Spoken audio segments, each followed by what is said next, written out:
Bom dia, amados, que a graça e a paz do nosso Senhor Jesus Cristo seja sobre todo o povo celestial. Continuando com o nosso compartilhar sobre o livro de Tiago, hoje nós iremos ler Tiago capítulo 2, versículos 14 a 25. Tiago capítulo 2, versículos 14 a 25. De que adianta, meus irmãos, alguém dizer que tem fé se não tem obras? Acaso a fé pode salvá-lo? Se um irmão ou irmã estiver necessitando de roupas e do alimento de cada dia, e um de vocês lhe disser, vá em paz, aqueça-se, alimente-se até satisfazer-se, sem porém lhe dar nada, de que adianta isso? Assim também a fé por si só, se não for acompanhada de obras, está morta. Mas alguém dirá, você tem fé, eu tenho obras? Mostre-me a sua fé sem obras, e eu lhe mostrarei a minha fé pelas obras. Você crê que existe um só Deus? Muito bem, até mesmo os demônios creem e tremem. Insensato. Quer certificar-se de que a fé sem obras é inútil?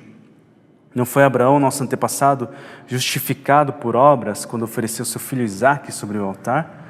Você pode ver que tanto a fé como as obras estavam atuando juntas e a fé foi aperfeiçoada pelas obras.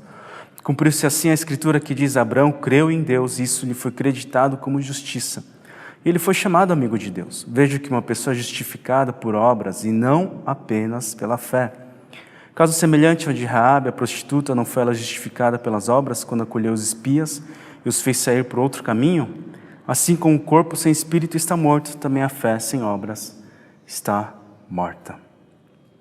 Hoje eu gostaria de compartilhar sobre uma fé atuante, uma fé seguida de obras, uma fé que é expressa, que é externada pelas obras. Uma pergunta que eu gostaria de fazer, como introdução, é: a fé em si, ela tem poder? Ela possui algum poder? Quando diz, o justo viverá pela fé, em Romanos 1,17, o que isso quer dizer? A fé em si, ela tem um poder? Quando a gente vê Romanos capítulo 1, versículo 17, quando a gente vê as palavras de Paulo, ele está citando, na verdade, Abacuque capítulo 2, versículo 4, que diz, o justo viverá pela sua fidelidade. Na NVT, acrescenta até a Deus, o justo viverá pela sua fidelidade a Deus. Até mesmo em Romanos 1, 17, quando diz que o justo viverá pela fé, ele está falando na fé no Evangelho. Muitas vezes a gente fala da fé sem lembrar, sem pensar que necessariamente eu creio em algo ou em alguém. A fé, ela por si só, ela é inócua, ela não tem força. A fé que a gente tem hoje em dia é muito assim, uma fé como se fosse um pensamento positivo, assim como a gente assistindo a um jogo de futebol e eu tenho a fé que o meu time vai ganhar, só que eu não faço nada por isso, eu só estou torcendo por isso. E a gente pensa na fé dessa maneira muitas vezes.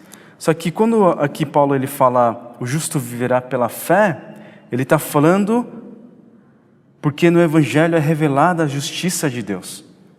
Uma justiça que do princípio ao fim é pela fé. Como está escrito, o justo viverá pela fé. Então ele está falando a fé no Evangelho. O Evangelho que no versículo 16 de Romanos 1 diz, não me envergonhe do Evangelho porque é o poder de Deus para a salvação. Então, o Evangelho que tem o poder, a palavra de Deus que tem o poder, é Deus que tem o poder, não a fé em si, mas através da fé nós temos acesso a esse poder, porque o poder de Deus para a salvação, não me envergonhe do Evangelho, porque é o poder de Deus para a salvação de todo aquele que crê. Então isso que é importante. Por exemplo, quando Jesus ele diz em Mateus capítulo 17, versículo 20, porque a fé que vocês têm é pequena, eu lhes asseguro que se vocês tiverem fé do tamanho de um grão de mostarda, poderão dizer a este monte, vá daqui para lá, e ele irá, nada lhe será impossível. Né? Ele fala que se tiver a fé do tamanho de um grão de mostarda, você dirá a esse monte, vá para lá, e ele irá, nada lhe será impossível. O que isso quer dizer? Que a fé tem poder? Não. Aqui, o contexto do que Jesus está falando é de expulsão demoníaca. Né? E o que ele diz é que esta espécie só sai pela oração e pelo jejum. Ou seja, Jesus, quando ele diz de uma fé do tamanho de grão de mostarda, ele não está falando do tamanho da fé necessariamente, mas da qualidade da fé. É uma fé que eu tenho em Deus, por isso eu oro, por isso eu jejuo a Deus. E então, quando eu tiver essa fé, então eu terei o poder de expulsar demônios, de fazer com que pessoas que estão oprimidas sejam libertas. É isso que quer dizer quando diz ao monte, você vai para lá, e ele vai. É essa fé, essa qualidade de fé. E então Tiago, ele está falando da fé. De que adianta, meus irmãos, alguém dizer que tem fé se não tem obras? Acaso a fé pode salvá-lo? Aqui parece que Tiago e Paulo, eles estão se contradizendo, não é? Mas a gente vai ver que não é bem assim. Não é bem assim, pelo contrário. Né? O contexto que eles estavam falando é diferente. Né? Quando falou justo viverá pela fé, que a nossa salvação vem pela fé. Né? Nós temos a salvação pela fé. Só que o que o Tiago está dizendo aqui é dessa relação da fé com as obras. Né? O que adianta ter fé sem obras? É como a gente fala para um irmão que está em necessidade, ele está precisando de roupa e alimento, e a gente fala assim, vá em paz, vai dar tudo certo. Né? Muitas vezes a gente age assim, né? A gente acha que fé é um pensamento positivo, não, vai dar tudo certo. Mas como você sabe disso? Baseado em quê? Não, vai dar certo. Baseado em nada, na verdade. Vá em paz, aqueça-se ali. Vá em paz, aqueça-se e ali alimente-se até satisfazer-se. Mas você não dá nada para a pessoa, você não ajuda a pessoa. O que adianta isso? A fé sem obras é como se fosse isso. A fé por si só, se não for acompanhada de obras, está morta. O que Tiago está querendo dizer? Que a gente é salvo pelas obras? Não. Pelo contrário. Ele está dizendo de uma fé acompanhada de obras. Então, a gente pode ver aqui, nesse trecho, a relação, a dinâmica entre fé e obras. E isso dialoga, por exemplo, com Efésios capítulo 2. Pois vocês são salvos pela graça por meio da fé. Isso não vem de vocês, é dom de Deus, não por obras para que ninguém se glorie. Epa, peraí, pastor, como é que essas duas coisas não se contradizem? De novo, o contexto é diferente.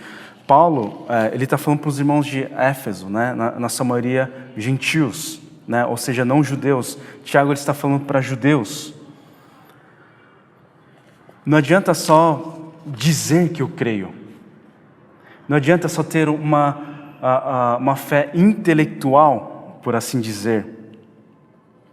Mas ela tem que ter alguma relação com as obras. Ou, em outras palavras, eu creio a ponto de agir conforme tal coisa. Então, a primeira coisa que a gente pode ver da relação entre fé e obras, dessa dinâmica, é que a fé se manifesta pelas obras. Alguém lhe dirá, você tem fé? Eu tenho obras. Mostre-me a sua fé sem obras e eu lhe mostrarei a minha fé pelas obras. É isso que o Tiago ele quer dizer. A fé se manifesta pelas obras. A partir daí, a cada 2 versículos, a gente pode ver a relação, definições, ou relações entre fé e obras. Ele diz, até os demônios creem. Olha só isso, até os demônios creem que existe um só Deus. É uma crença que até então era única do judaísmo, né? O monoteísmo, né? Que existe um só Deus. Por isso eles até eram considerados pagãos pelos romanos e gregos, porque não criam nos deuses romanos e gregos, mas eles criam apenas nesse um só Deus. E Tiago diz até mesmo os demônios creem e eles até tremem, eles até têm medo. É melhor que você.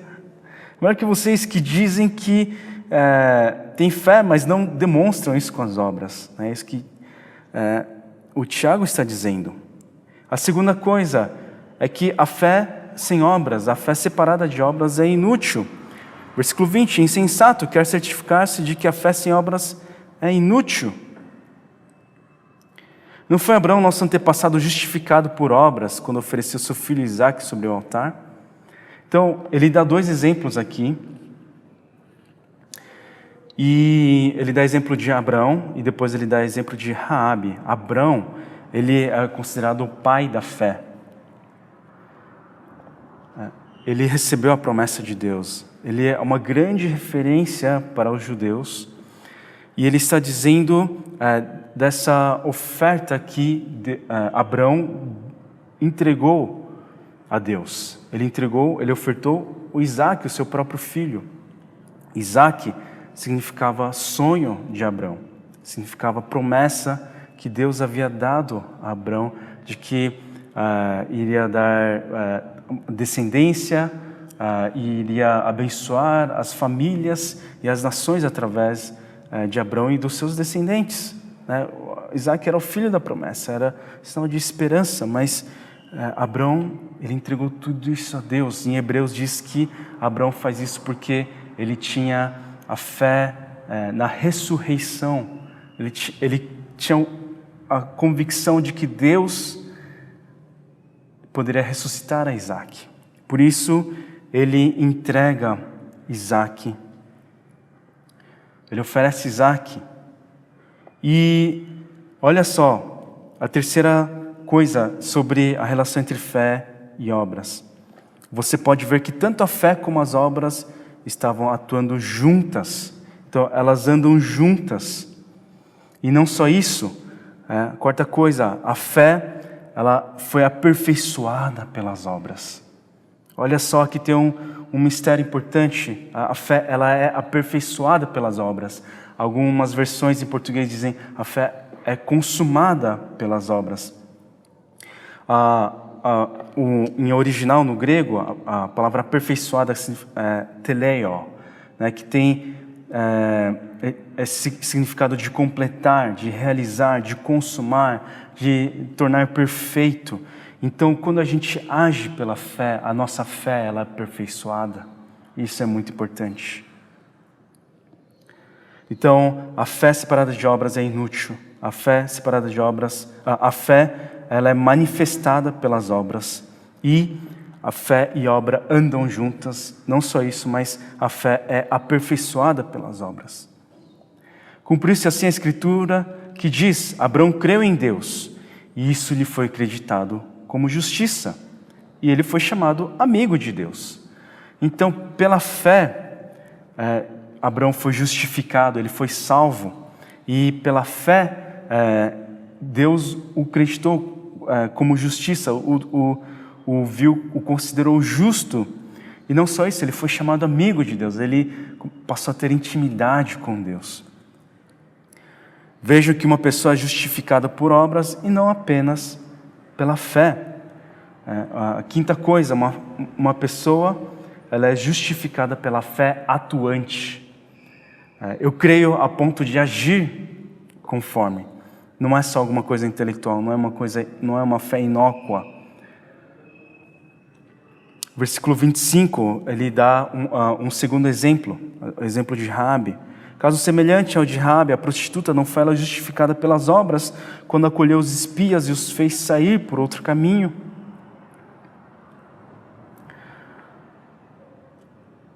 Ele cita uma mulher que era pagã, que não era judia, né?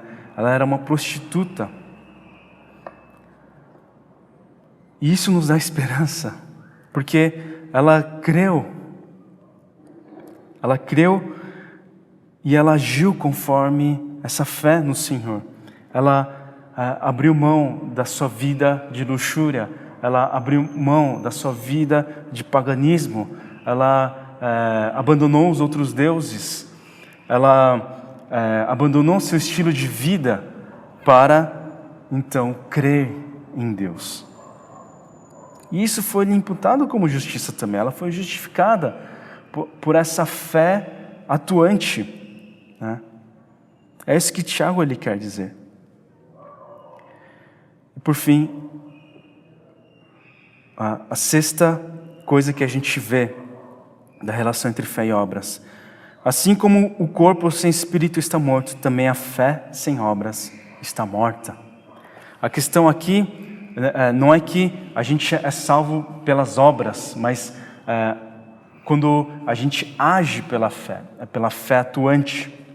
E voltando para o Efésios capítulo 2, versículo 8, pois vocês são salvos pela graça, por meio da fé, isto não vem de vocês, é dom de Deus, não por obras, para que ninguém se glorie. Se parar até aqui, parece que são coisas antagônicas, né? O que Paulo está dizendo, o que Tiago está dizendo, mas olha, versículo 10, porque somos criação de Deus realizada em Cristo Jesus para fazermos boas obras, as quais Deus preparou antes para nós as praticarmos. Então nós somos salvos pela graça de Deus, sim, mas para realizarmos as boas obras. Quando nós cremos no Senhor, quando nós somos fiéis ao Senhor, quando nós temos essa fidelidade ao Senhor, então nós agimos. É uma consequência, mais do que natural, uma consequência sobrenatural, né? Porque pela fé no Filho de Deus, pela fé no Evangelho, nas boas novas, nós agimos, não para sermos salvos, mas porque já fomos salvos. Então, a nossa ação, a nossa atitude, ela externa essa fé no Senhor Jesus. Então, o desafio que eu quero fazer, irmãos, é de nós termos essa fé atuante. Não só falar, como Tiago ele falou, né, nos versos anteriores, a religião verdadeira, né, não é só falar, mas é você cuidar das necessidades dos órfãos, das viúvas, e não se deixar corromper por esse mundo. É uma fé atuante. Quando eu creio, então eu vou agir, né, eu vou ter atos de misericórdia. É o que Tiago ele diz, né, que não adianta só falar, vai em paz, vai dar tudo certo. Você tem que fazer algo por essa pessoa. Lembra que a misericórdia triunfa sobre o juízo? Né? A misericórdia além de você sentir dó e pena da pessoa, mas você se move por essa pessoa. É uma fé atuante. Vocês percebem como essas coisas estão interligadas? Então, a fé atuante, né, é uma fé que ora, que busca a Deus, que persevera no Senhor. Até que a nossa fé seja completa, né? Seja íntegra. Até que o nosso caráter seja íntegro. Então tenhamos essa fé atuante em oração, buscando a Deus, em intercessão, intercedendo pelos irmãos, pelo nosso país, pela nossa comunidade, né? Ter uma fé atuante com atos de misericórdia, ter uma fé atuante entregando nossos sonhos, a nossa esperança a Deus. Ter uma fé atuante, abandonando a vida de luxúria e pecado, entregando-nos a Deus, não se deixando corromper por este mundo, mas amando a Deus acima de qualquer coisa, com todas as nossas forças, com todo o nosso entendimento. Que Deus os abençoe. Senhor Deus, obrigado por essa palavra que nos desafia, que nos tira da zona de conforto, Pai. Eu te rogo, Pai, dê-nos mais fé, dai-nos mais fé, Senhor. Uma fé em Ti, uma fé no Evangelho, não uma fé vazia, mas uma fé na Tua Palavra, uma fé no nosso Deus grandioso, Deus acima de todos os deuses, que reina sobre todo o universo. Não uma fé apenas intelectual, ou não uma fé que apenas que nos faz falar apenas, mas uma fé atuante, uma fé seguida de obras, porque nós cremos em Ti, porque nós confiamos em Ti, Senhor. Derrama da Sua graça, da Sua misericórdia sobre as nossas vidas, Pai. Que o Senhor esteja nos transformando como o Senhor transformou a vida de Abrão, como o Senhor transformou a vida de Raabe. Que o Senhor continue a nos transformar, que nós possamos agir pela fé. E assim que a nossa comunidade seja uma comunidade saudável, uma comunidade formada por pessoas atuantes, movidas e inspiradas pelo Evangelho, pelo amor do nosso Senhor Jesus Cristo. Que pedimos e oramos em nome de Jesus. Que a graça do nosso Senhor Jesus Cristo, que o amor de Deus Pai, que a comunhão e a consolação do Espírito Santo seja sobre todo o povo celestial, sobre todos aqueles que decidem agir pela fé, decidem pela fidelidade ao Evangelho, ao nosso Deus, Criador dos céus e da terra, revelado através das Escrituras Sagradas. Hoje, para todo sempre. Amém, amém e amém. Irmãos, permaneçam firmes, confiando no Senhor, tendo a fé no Senhor. Estejam firmes até que nós possamos nos encontrar novamente, nos abraçar, até a volta do nosso Senhor Jesus Cristo.